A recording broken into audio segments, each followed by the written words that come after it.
Hi, I'm John Maxwell. When the top companies in the world are looking for trainers, speakers, and coaches, there's one name that stands above the rest, and that's Maxwell Leadership. Our certified team members have gotten proven results for companies all over the globe, and our reputation, I'm proud to say, is second to none.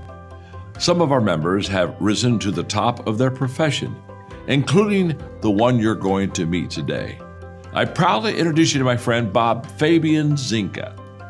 Welcome to the Leadership and Success Podcast with your host, Coach BZ. If you need to develop into a better leader, this podcast is for you. If you want to achieve a greater level of success, this podcast is for you. His mentor, Dr. John C. Maxwell, said it best: everything rises and falls on leadership. We hope to inspire you today and provide you with an insight that has the potential to positively impact the trajectory of your life. Welcome to the Leadership and Success Podcast.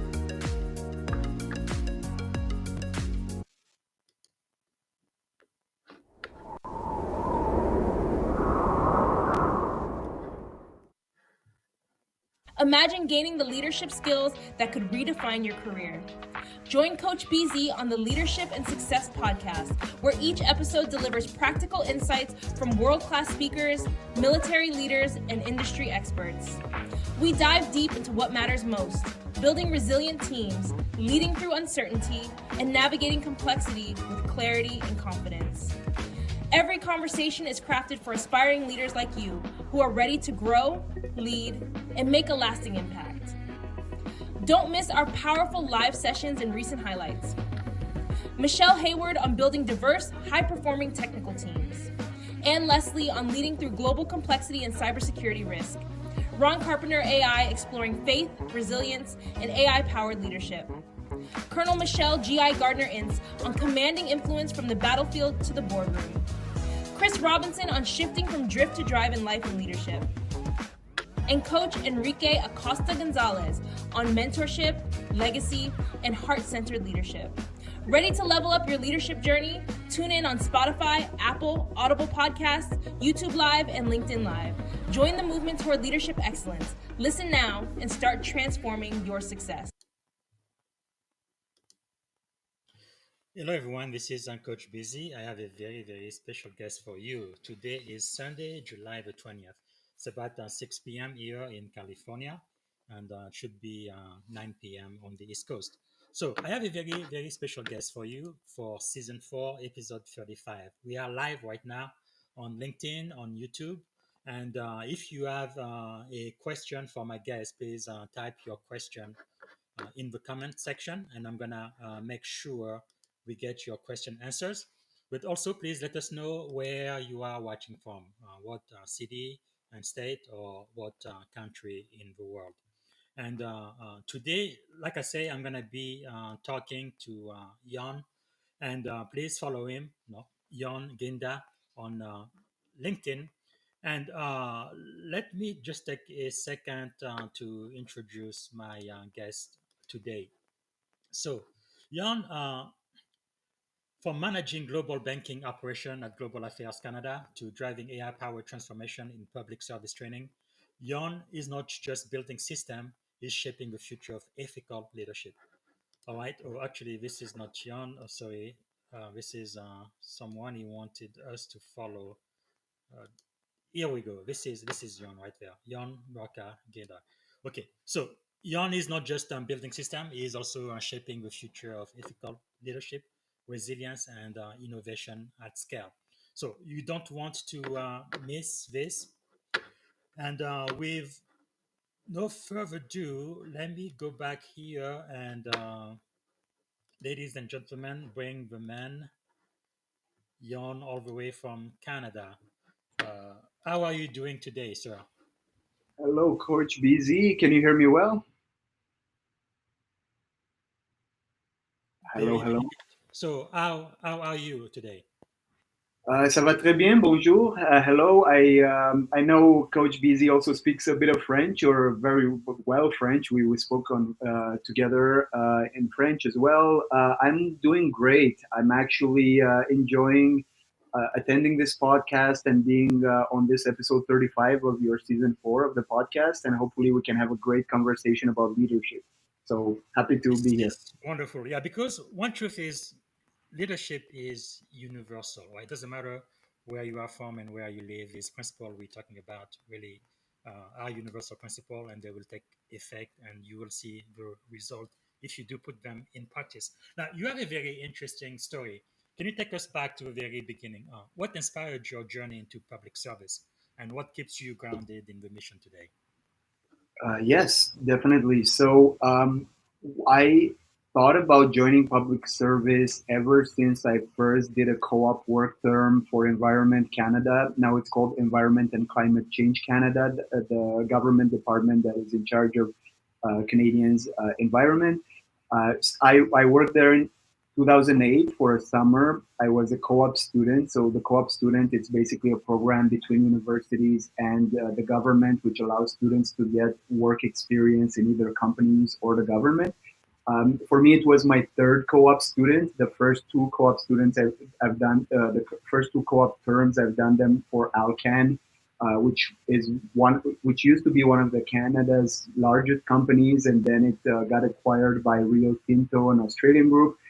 So long story short, in 2008 in the summer, I moved to Ottawa from my home in Montreal. Actually, I was living on the south shore of Montreal, Longueuil, which is a city right south of Montreal. And for me, that was also difficult because it was the first time I was living away from my family.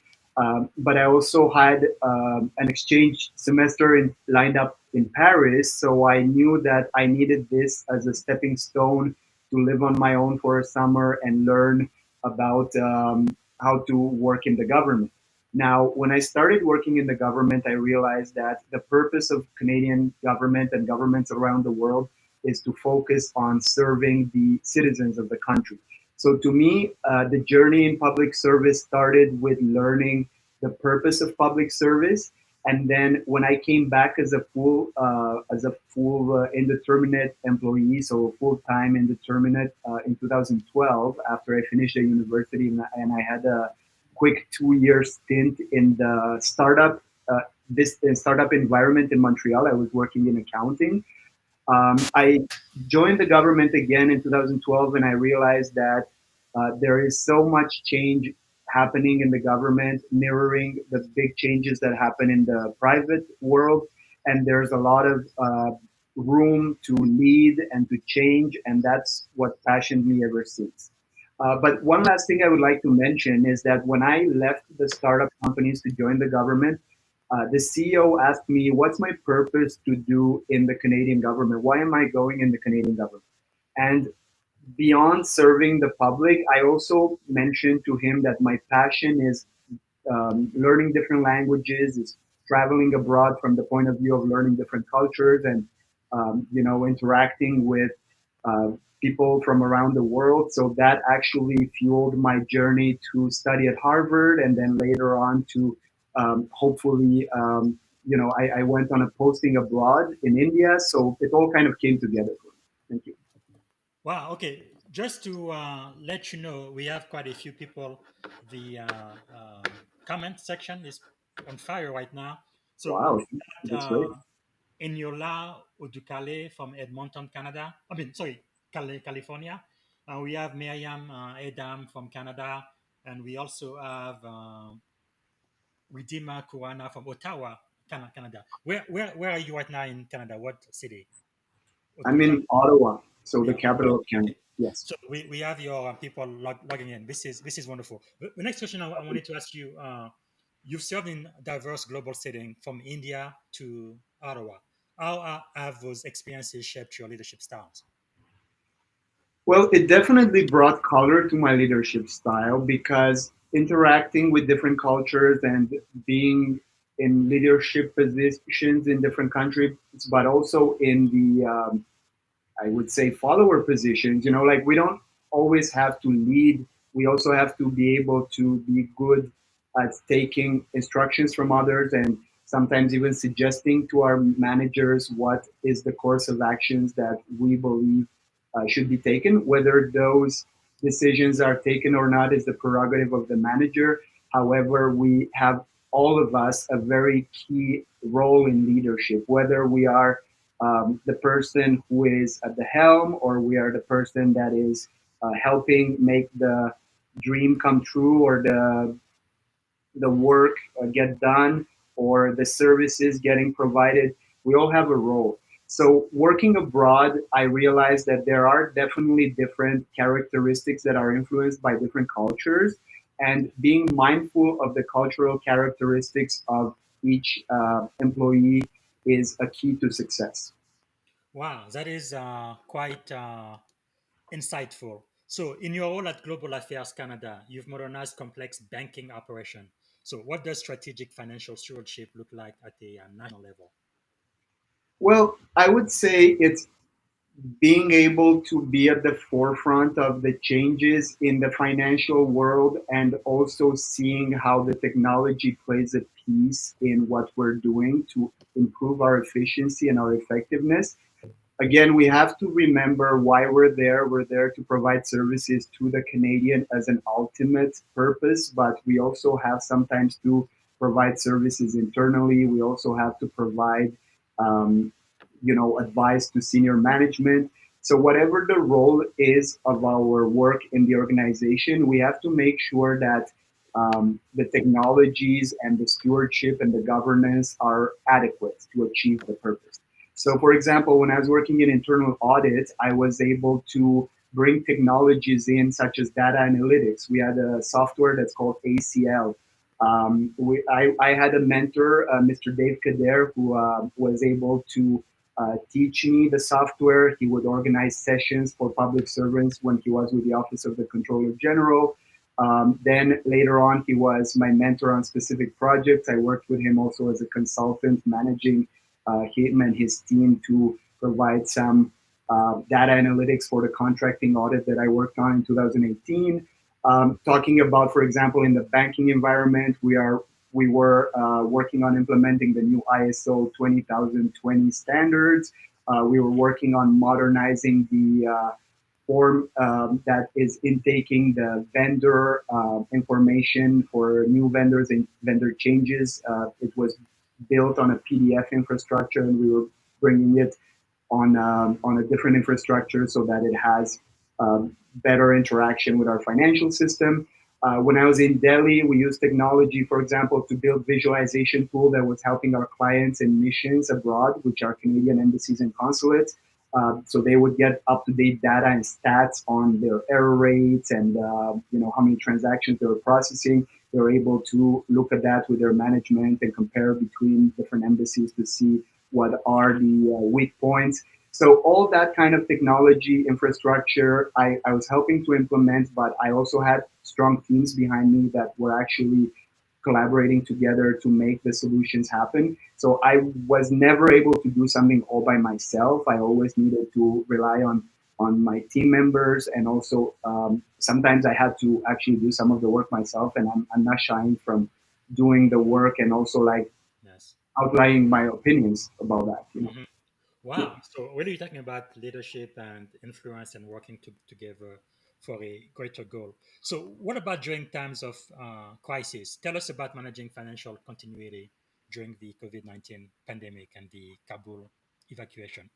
Yeah, that's a very interesting situation because, first of all, when I went to India, I didn't get to go there right away. So I started my position in November 2020 while I was still a student in my master's class. I was actually taking Mr. Quartler's class on business data analytics, and we were basically building like mini AIs with our programming language. But I also started working on my new job managing a team in New Delhi. So it was a team of 12. And since I was on a different time zone, I had to make sure that the team was very clear about the tasks that they were assigned, and that the managers on site that were reporting to me also had the adequate instructions and the adequate face time with me to be able to perform and to have the guidance to lead the team in that difficult time. It was also difficult from the point of view that some employees, all the employees were working from home, but some employees were also sometimes getting sick with COVID, so we had to support them. And then there's also the mental health element where my manager, Devin, and I was supporting him with that. We would organize weekly sessions every Friday where we would have like games and discussions with the team that were not work related, just to make sure we get the pulse on the mental health of the team, because being locked for months and months is very difficult for the teams. Also, when I was working on the Emergency Watch Response Center from Canada, that was before I went to India, I would actually go to our main office of Global Affairs Canada and interact with other team members, and we would work on the phone lines and on emails to bring Canadians back to Canada, and we would facilitate their transportation back to Canada during COVID. Again, when we were in India and there was the Kabul evacuation, we had to maintain continuity of payments to suppliers according to the Canadian government contracts.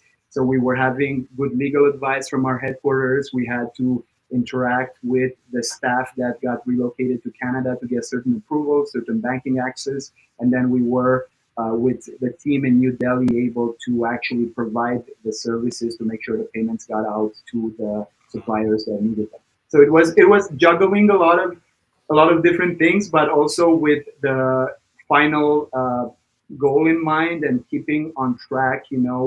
Day by day. Sometimes it's difficult, but you have to kind of go through it and make sure that you achieve your goals. Wow, those are really complex global operation. Very fascinating. So you did mention Thank you. AI when you were in school, uh, and I understand. Congratulations are in order, right? You are a finalist in the Canadian Public Service Data AI Challenge, so that's a very big deal. Can you walk us through your AI-powered language training tool and its impact? Yes. So our proposed AI language training and evaluation tool is actually aiming to help employees that of the federal government. So that's our current target market, to learn the second official language. So for us as Canadian public servants, we need to be bilingual, like to speak both English and French.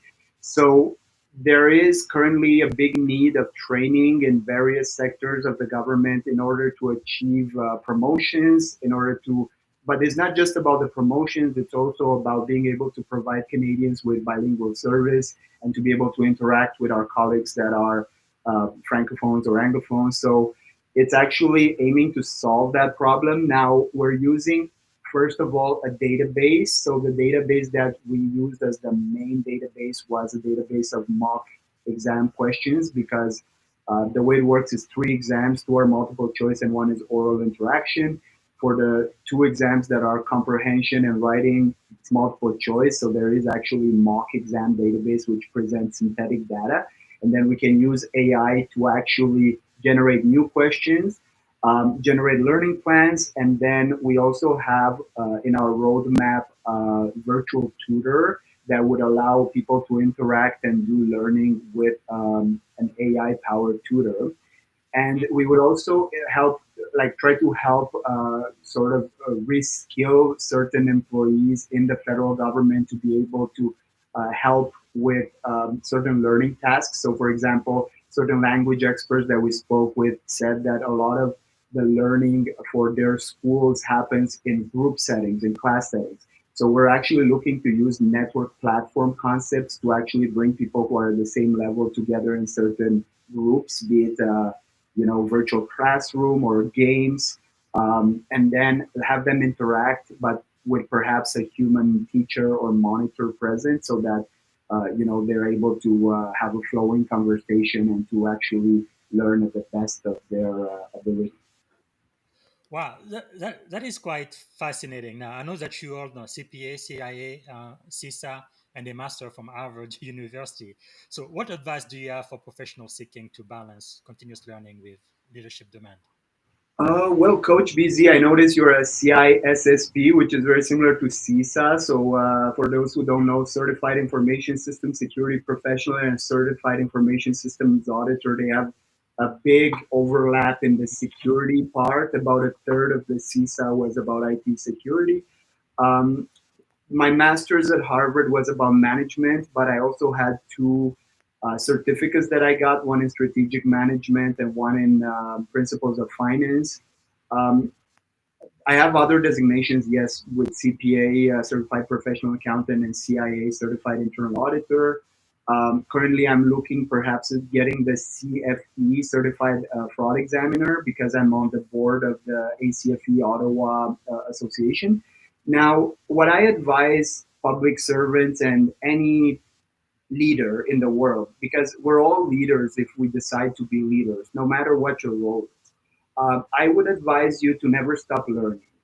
Again, like don't learn just for the titles. You know, the titles to me don't matter much as long as you don't apply them, right? Like if you apply the knowledge that you learned in a designation or in school, I think that's basically the value. But then there's also the to a certain degree a signaling value, right? So if you're applying for a new job or a new position, people tend to respect the level of effort that was put to get a designation. So we should actually be proud of the time that we put in to learn if we ended up getting a designation or a degree. Now, there's of course all these stories about CEOs of companies who dropped out of Ivy League and they wear that as a badge of honor. And I have nothing against that. But at the same time, there's a certain pride that comes with actually finishing and graduating like you did, Coach BZ from Harvard. You know, like you have this knowledge and also the networking, right? So like when you learn something, like don't just go there for the knowledge, go there for the networks that you create, because a lot of times the professionals that learn along with you will become your colleagues, and a lot of times, you know, if you need advice, you cannot come up with all that advice all by yourself, because the technology changes so fast, and especially if you're like all over the place with all different fields of study that you learned about, you can't keep track of it all. So it's important to have this network where if you have a question, you can quickly know who to ask for help and, you know, rely on their advice. No, that is very very important. Continuous education and networking. I think those are really two keys for success, right? Two master keys for success in the age of AI. Because I remember the generation of my grandparents, they went to school. Once they got their degree, they really never had to open another book in their life ever again. Then they work for the same company for like 20 years and they retire, get a gold watch. But those times, those days are completely gone. Right? You have to keep learning. Even with AI today, right? It pretty much innovate pretty much every 3 months or so, right? So you really have to keep up with the technology, keep up with innovation, and keep up with the pace. No, having said that, you've held leadership roles in Kanza and the ACFE Ottawa chapter. And by the way, Miriam Mdan from Canada is from Ottawa as well. So there is a huge representation of your folks on LinkedIn Live right now. And for those watching us live on LinkedIn or YouTube, if you have a question for Jan, please type it in the comment. I'm going to make sure he answers it by the end of the program today. So my question for you, Jan, why is community service and association leadership important for public servant? Well, very good question. I believe that volunteering, it's very important to help the community wherever you are able to volunteer, wherever you're able to donate your time. It helps. You know, there's people who definitely need our help, be it in food bank, which I volunteered in when I used to live in Montreal, or in we used to have volunteering in Ottawa to help the refugees children's learn French. You know, they would go to school and they would need a tutor, and a lot of times, you know, they're looking for people who spoke French to help the children. And I would go there and I would work with other lovely persons to help the children to learn. And you would see like the happiness on their face, you know, and the parents would come over and they'll be really happy that somebody's able to teach their kids to speak the language and give them a head start in life. Um, from the point of view of associations, I was a bit spoiled from the fact that when I was in India, they were expecting us at the High Commission to actually be on at least one or two boards. So they would have these boards that would aim to be sort of auxiliary to what we were doing, but they were actually allowing us to have a different kind of leadership. I was on the CANSA board. So CANSA was the Canadian, Canada, New Zealand, Australia Association, and it was its purpose was to provide diplomats with duty-free diplomatic goods. But that wasn't just the diplomats; it was also the embassies. So we had like CANSA has a number of embassies that they were actually having as clients, and it was actually a very good experience from the point of view that I was the treasurer and I was able to attend board meetings. I was able to guide the financial decisions of this association, so that was a very good experience. I was also on the board of Club Canada, which was like the embassy's restaurant and pub that the diplomats would use, to decompress and to, have events. We would put events, sometimes diplomatic events, and that leads me to the fact that I was also on the board of GCWCC. I was co-chair for that. So GCWCC is the Government of Canada Workplace campaign for charity, and we put together large events in New Delhi to raise funds for charities, for Canadian charities. So all these events and being on these boards, ACFE Ottawa, it's another board where we put together events to help people learn about ethics. I had my past Harvard professor, Professor LeBlanc, come and speak about ethics and fraud governance. We also put together an event in January, a professional development day, where we had specialists from the fraud industry and also the Canadian Integrity Commissioner came for a fireside chat, which I animated. So all these boards and volunteering are very useful to actually provide provide services to the community, and without actually getting remunerated. But there's a large, I would say, payback in the impact that we're making. So we have to be proud for seeing how our volunteering efforts are actually helping the community. That is really huge because I'm a huge believer in leading through service, right? Making a difference, hopefully leaving this world a little bit better than we found it. So, having talked about ethical leadership, and you mentioned your Professor LeBlanc, I believe, from Harvard, who went to speak to your nonprofit. How do you define ethical leadership, especially in high-stakes environment where decisions have real-world consequences? So I believe ethical leadership. I will explain it the way my law professor at Concordia explained. Basically, very simply, the law writ large is the purpose of law is there to tell you to not to do anything that your mother would tell you not to do. And I know it sounds very simplistic, but he would actually bring all the cases that we were analyzing to, why would the people do these things if it actually caused damage or if it actually didn't take into account that it's illegal. And again, the law is there to keep us in check, right? It's whatever society came with as a tool to keep us to be ethical. Now, the leadership, the way it translates to leadership is that when we lead, we have to be honest, and being honest doesn't mean to say everything, right? There's also a need to know principle where we cannot communicate every single piece of information to everybody.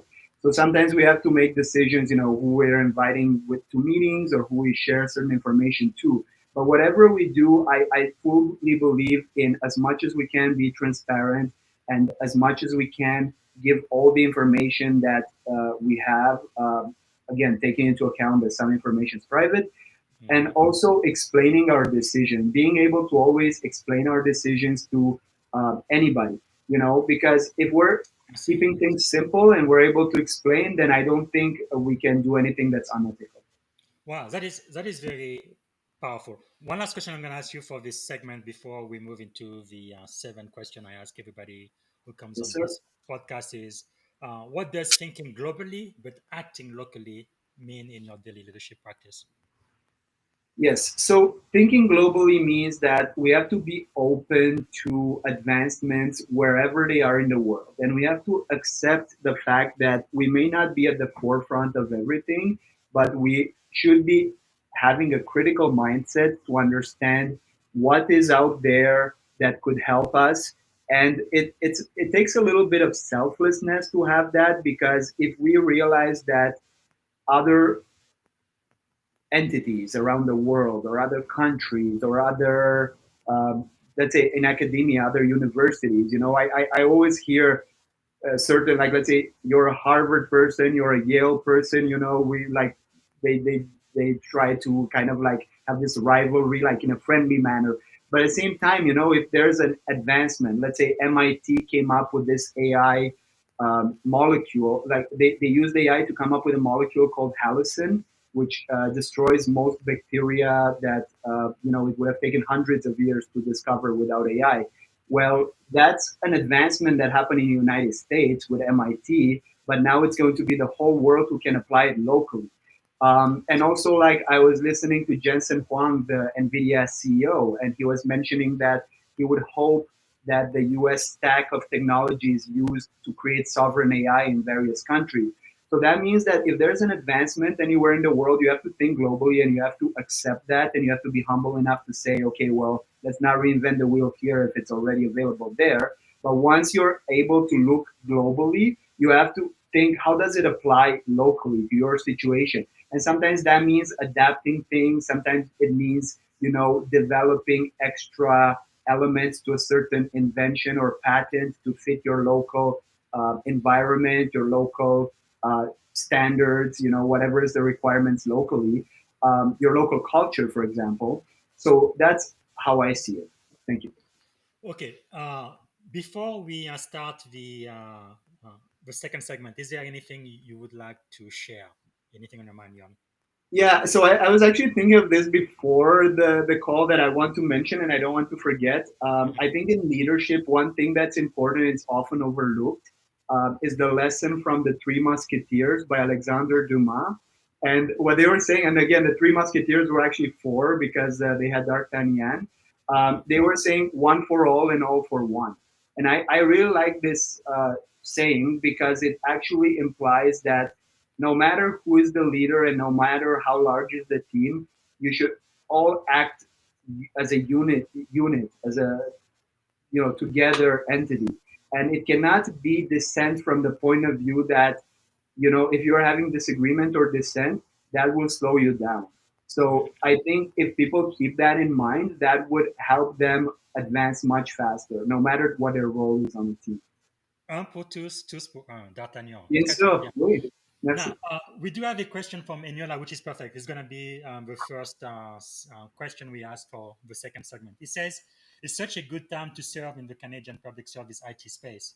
What advice have you for young aspirants looking to join the public service to help them scale and remain relevant? That's a very, very good question. Do you want me to answer now or in the next Yes, segment? please. So the question is, what advice do I have to help them remain relevant in the public servant, or how to get into the public? What advice do you have for aspiring leader who want to join the public service to help them scale and remain relevant? Oh, I love this question. It's an amazing question. Yes. Emmanuel, right? Thank you, Emmanuel. So I actually did. As I age and I have more experience in the government, I've been with the Canadian government for, since 2012. I was indeterminate, so that's at least 13 years. I actually, as I progress, I like to also share my knowledge and to mentor new entrants in the public service. So I actually, whenever we would have students such as Miriam, who you mentioned, she's on the call, we were actually looking, myself and other colleagues on my team, to provide them the tools they need to succeed. Whether that means lessons from our past experience, whether that means like past mentoring that we have, like sharing those lessons with them. I also would advise to you to read books and biographies of past public servants that inspire you. For example, for me, Lester B. Pearson, past Canadian Prime Minister, who was also a Deputy Minister and a Minister of Foreign Affairs, that it's a example. There's also Escott Reed, who used to be a Canadian diplomat that was very instrumental in creating the United Nations and NATO and ICAO, the International Aviation Council in Montreal. So all that to me, if you learn about the Canadian government, you'll be ahead of other people who. It's all about showing that you're interested and you understand what the Canadian public service purpose is. But from the point of view, as you said, of the experience and of the skills, I think you have to look at what are the skills that are required in the Canadian public service. For example, I spent 6 years in internal audit, or 6.5 years if you count my co-op with them. And internal audit always requires new people. So if you and I recommend that as a profession. I know currently on LinkedIn there was an ad that the Global Affairs internal audit teams is looking for auditors. So again, keep an eye out for what's available. Keep an eye out for student programs to come in if you're a student. If you're not a student, maybe try to get a term assignment and then try to get that into a permanent assignment. But all throughout this exploratory activity, just make sure you look at what experience is required in the current moment in the Canadian public service, and work on getting that experience. Meet other public servants that can give you some tips and tricks about what is expected in government jobs. And again, don't lose. The most important thing is don't lose track of what the public service is there for, because don't get sidetracked. We're there to serve the Canadian public. We're there for the Canadians. We're public servants, so the word servant carries a lot of weight. And if you keep that in mind, I guess you'll be successful. Thank you. Servant leadership. This is wonderful. So next question for you. The second set of questions. What are you learning right now?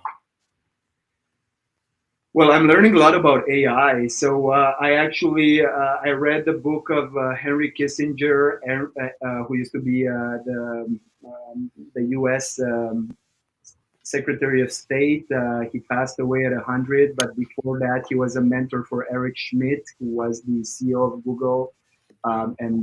So they wrote with Daniel Huttenlocher and Craig Mundy 2 books. The Age of AI is the one that I just finished. It's very interesting because there's a lot of philosophical background to AI that I believe most people, they just think of Gen AI, but knowing the AI that I was working on in 2020 with Professor Kortler at Harvard, I know artificial intelligence is very broad. So for me, artificial intelligence is something that I'm learning now. I'm also learning more about fraud. I love fraud. I'm passionate by fraud because especially a lot of AI is now used to commit fraud. So we need to learn how to use AI to protect ourselves from fraud. And I'm also interested in foreign service because I would like eventually to go back abroad to serve in Canadian embassies abroad. Thank you. Wow, that is quite fascinating. Let's talk about failure for just a second. I have a coin here. On this side it says success, on the other side it says failure. I truly believe success and failures are two sides of the same coin. And most people, they will look at your life and everything you accomplished so far and be awed by your success. But I know you've had to go through some challenging time in order for you to get where you are now. So one question I have for you is, can you share a moment where your values were tested as a leader, and what did you learn from it? Yeah, no, that's a great question because there were multiple moments where my values were tested, and I'm going to try to keep it broad because I don't want to, give in too much about specific situations. But I mean, there are certain times when we get depressed, and we feel like we're too far away from achieving the goals. And then a lot of times that's right before when we're at the cusp, when we have to push a little more and then we'll be successful. So I'm a strong believer of, after rain comes sunshine. You always have to kind of look for the sunshine after the rain. Keep positive. That's where I was mentioning that song by Iggy Pop on your chat, where he was saying that in the morning, when he would have to wake up super early and go to do a morning show, he would try to force himself to be happy because that will set the tone for the rest of his day. So even if he feels crappy in the morning, he will just. So that's kind of that can be applied in other areas. But I think also failure comes with lessons, right? So if, for example, I'm academically, I didn't have that much like I don't think I've ever failed a class, but that doesn't mean that I was always satisfied with the grades that I got, right? So to me, it's like how you define failure, right? Because some people might say, "Oh, I'm failing if I fail a class," but for me, maybe failing is not getting A plus or not getting 85%. If I get a 70%, I would feel it's failure. And then again, we have to kind of always have that introspection and learning and see why did we fail, right? When I was just starting university, I was, trying to join a fraternity, and I was probably going out too much with the fraternity people, and then I was like not studying as much, right? And then my grades, even though I didn't fail, I was close to failing. So then I realized, okay, well, maybe I want to focus on the academia a bit more, and then I had to make the hard choice of not joining the fraternity, even though I was really looking forward to the leadership side of the experience and all that. But I realized that at that time in my life, I didn't want to continue and be able to join a group but lose the university academic, like if I would fail some classes, I would have to stay longer in school. I ended up staying longer for other reasons, because first I started in finance, and then I had to go in accounting and do my CPA, so I stayed an extra semester. But again, it's how you define failure, how you act when you fail, and it should always be like, what can I learn, what should be the next step, how did I define failure? How did other people define failure? Are we on the same page? And then use it to go forward. Yeah. Okay, that is quite powerful. I'm now going to show you the song you mentioned, right, by Iggy Pop. In life, I've learned often, however I feel, start in the morning, put on a good face. If you are not in a good mood, fool yourself, don't get down, don't let yourself go down. I believe music is a very, very powerful medium. And I think for most of us, now I am a musician. Are you a musician? Do you play any instrument at all? Well, I used to play piano and guitar. I haven't played in ages, but I would like to start playing again if I can, because I believe, like you said, music is very powerful. Yeah. Yes, because I think everybody remembers important times in your life where you were and what you were listening to and what songs or music kind of helped you get through it. So, one question I'm going to ask now is, who are you following? Who are the thought leaders that you are listening to? Yeah, very good question. So I'm actually, like we mentioned, Professor LeBlanc. He has a group called Board Expert. So there's very interesting governance information there. I'm following, for example, I mentioned Jensen Huang, the CEO of NVIDIA, because he's out there in the media a lot, and he's talking about AI. So I mean, I could mention tens of people that I follow, and it's always, like once I follow people on LinkedIn, and then I keep seeing their messages and their advice, and if I like something, I repost. There's a gentleman, Hector Parek, who is in the Canadian government. He posts a lot about AI, and he actually built his own AI tool, and I am inspired by these examples because, we can learn from the thought leaders, and we can emulate. So one thing that I used to emulate is, for example, to post more on LinkedIn, and I need to also look at the audience and learn from the thought leaders what they are teaching us and apply that in my own life. That is wonderful. And let's make sure to add a LinkedIn profile for all of us people in the discussion section so people know who to follow. So, Yes. if you could choose three people, only three people, present, past, or even mythical figure, to have dinner with, who would you choose and why? So probably I would choose Steve Jobs because I was in awe with what he achieved and how he changed the world of technology. Yeah, I would probably would I oh my gosh, there's so many. Jesus, definitely. Oh my gosh. What else? Let's see. Margaret Thatcher. yeah. We had a class, and I learned so much about Margaret Thatcher, and she was the Iron Lady, so she was very inspiring. Yeah, Margaret Thatcher was a good one. From my library, I have this book here, which I really love about some of the things Did you she see the movie with the Meryl name of Streep, it? I think. Meryl Streep? Yes, that was Yes, a great yes. movie. I think it's the Iron Lady. Yeah, it's a pretty good story. Meryl also played another strong leader, but from a different angle, which was Devil Wears Prada. Yes, yes, I I'm have seen that. interested to take your thought on that movie because Devil Wears Prada puts leadership in a bit of a negative connotation. Hmm. So, do you think that the way the character in Devil Wears Prada was running a publishing house was had some learning out of it? Because at the end of the day, the employee didn't stay with her, and she basically Yes. didn't. Yeah, And one thing I used to that not means watch. there's a sequel coming out. There's a sequel apparently coming. Really, That's what that's going to be pretty cool. I would definitely be interested to see what they come up with. But one one thing that's important, I actually wrote an article. Actually, this week I'm going to have a podcast on it. Uh, Influence and manipulation, right? With leadership, yes. when you become good at this, you can really influence people, hopefully, to do the right thing, right? Something, a goal, a mission for the organization that's good for you and for everybody involved. However, if you are not a good person, you can use the same exact skills to manipulate people to benefit yourself. So there is a thin line between influence and manipulation. Anyway, I wrote an article about that, and I'm going to be doing a podcast probably on Friday or Saturday. I'll be tuning in. I'm very Yes.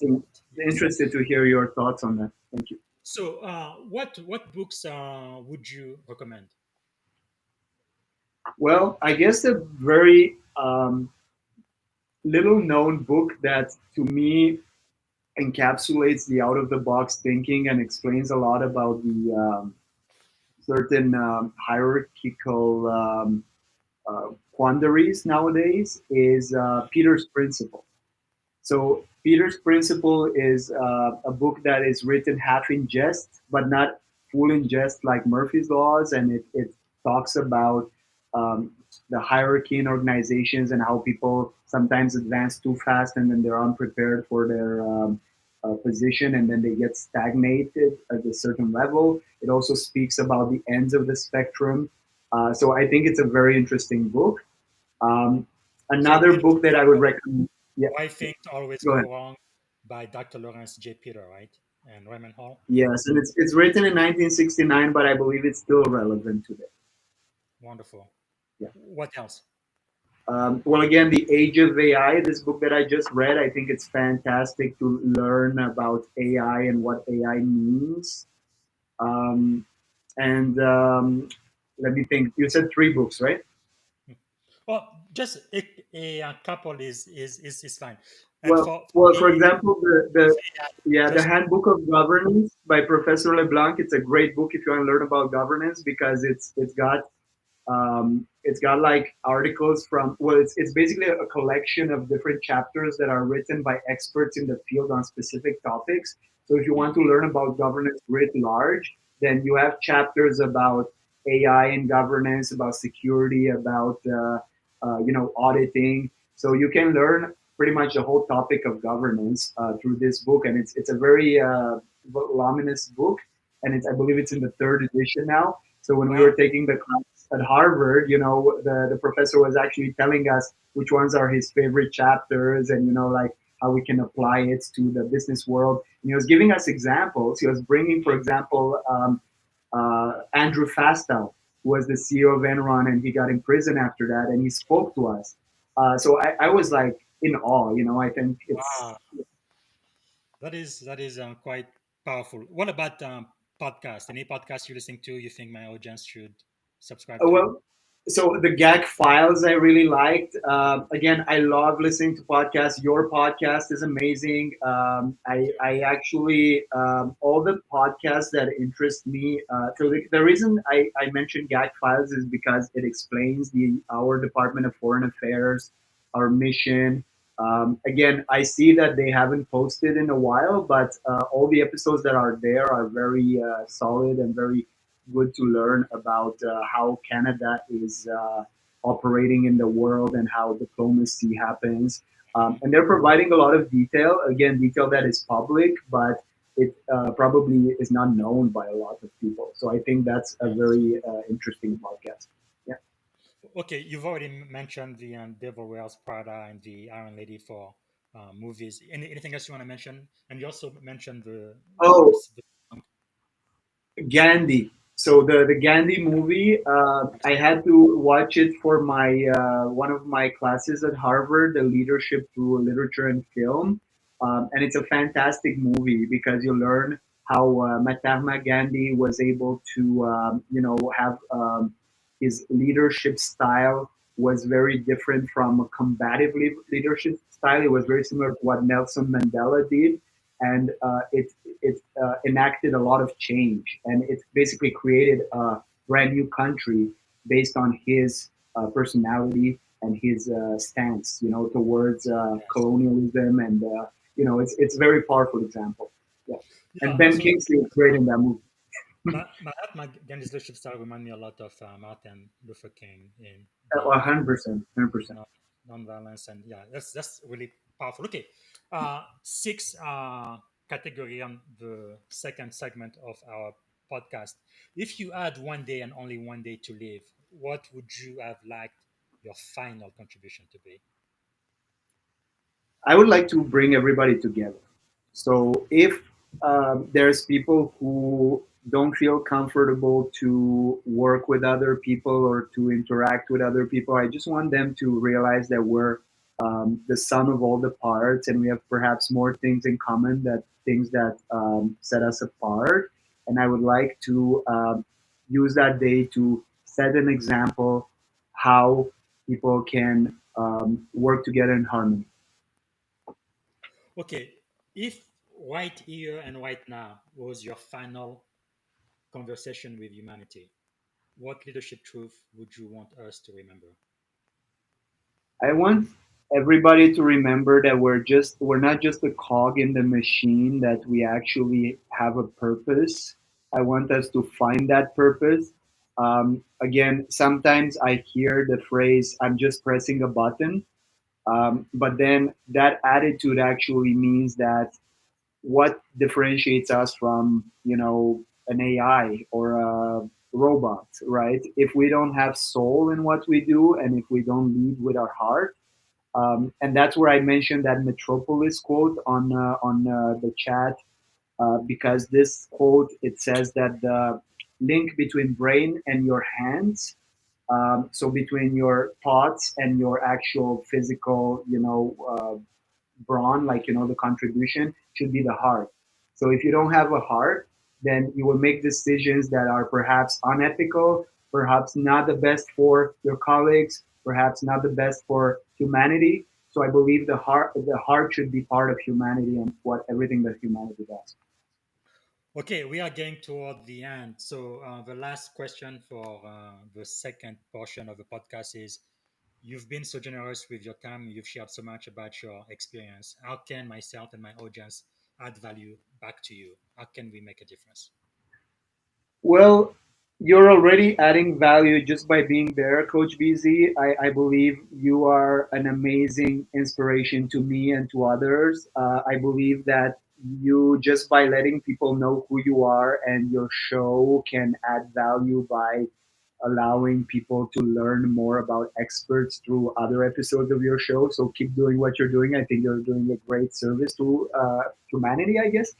Thank you. And also, one last thing that I want to say is that I think that what Kennedy once said is like, don't ask what the country can do for you, but what you can do for the country. I don't actually, like, I never want to think what others can do for me. I always want to think what I can do for them. And then what they do for me, it kind of comes as, like a byproduct, but that's not ever my goal.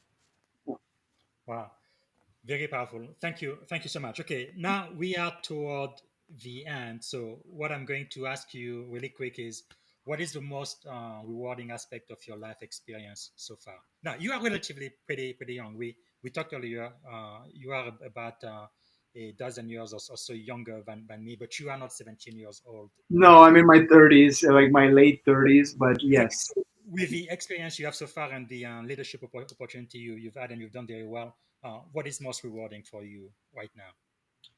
So what's most rewarding for me is the journey. I'm actually realizing that what when I started at 18, 19, and I was working a few jobs. I was working in a Zeller supermarket, and also working in a aged person's residence that had multiple sclerosis. And I remember a lady who, when we were taking the residents for activities outside, and we were at the restaurant and we were enjoying ourselves, and she said, "Remember, in the future," no, she basically said, like, don't let the time pass by and you're going to end up like my age and you're not going to go where, you're not going to realize where time passed. So she said, live every moment and be aware of every moment, because this time won't come back.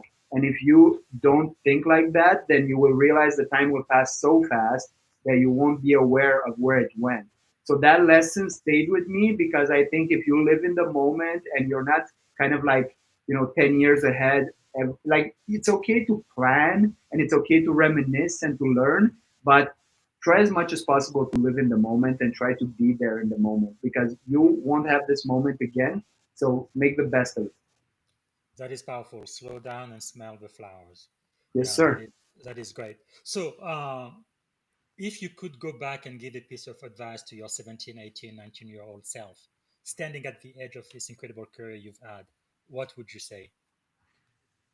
Oh, I would just say take it easy, man. Like, like a lot of times you're thinking like you want to do everything, and you feel inadequate because you look at other people who are much more accomplished than you.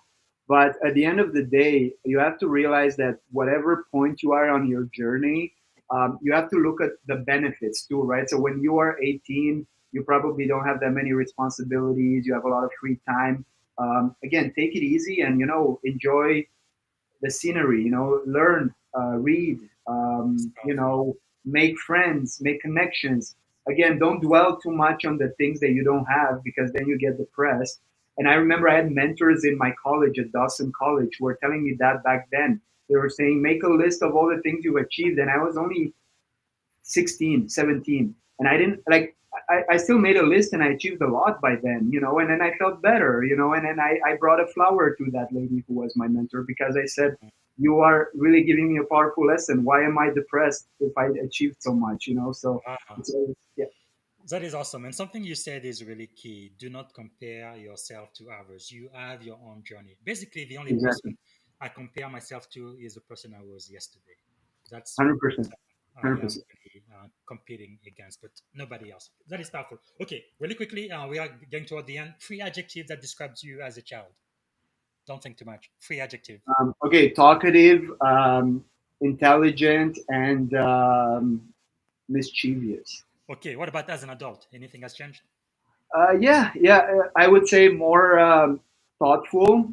I would say impulsive, but also I would say wiser, Wiser. wiser, wiser. Not wise, but wiser. Good, good. I love it. Okay, we are at the very, very end. So it's gonna be one hour and about 45 seconds. So is there anything else you would like to tell the audience before we finish?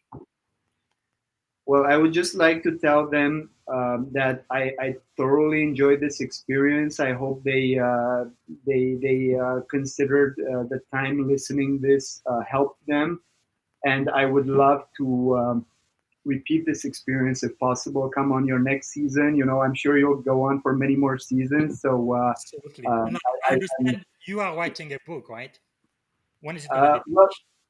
so basically, I did write a book, and now it's currently with some editors on the review. But the book is actually a collection of my essays from Harvard. So they've been reviewed by my professors. I had two professors for that class, and then again, I added a few other essays from other classes. And it would be published hopefully this year. And then once it's published, I will let everybody know. Yeah. As soon as it's published, please let me know. We're gonna have you back. I know Harvard essay on It's about leadership. leadership. It's about leadership. Yeah, which blends leadership with literature and film, which is pretty amazing. So, what is one surprising lesson you've drawn from fiction that applies to real world leadership? Let's give my audience just a little tease. I learned that everything you read in fiction can actually be topped by real world. You just need to look at examples, and that's what I learned in that class with Professor Como and Professor McKersey. Is that you look at some Antigone, for example, and then you look at the business world today. You're going to find an example. Like you Yes. look at Ibsen's.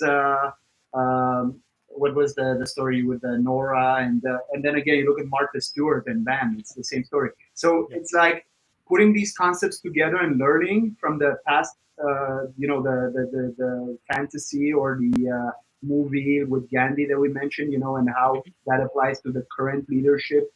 That's Yes. perfect. Wow, that is quite amazing. I can't hardly wait for the book to be published. Okay, now the very last thing I'm going to ask you before I do, let me double check to see if we have any other question on LinkedIn or YouTube. Okay, I don't see any. All right, very last one. I'm going to ask you is what is one word only that represent our shared experience in this podcast today? What words come to mind? One word. Okay, it's Or one thought? unity. Unity. Unity. I love that. I think I would say mine would be globalism. As I said, leadership principles are universal, whether you live in Africa, in Europe, in India, in Canada, or in the US. Those And all. and the reason I said unity is because there's actually Cialdini, who's a famous professor. He actually brought that as his because he has different principles for persuasion.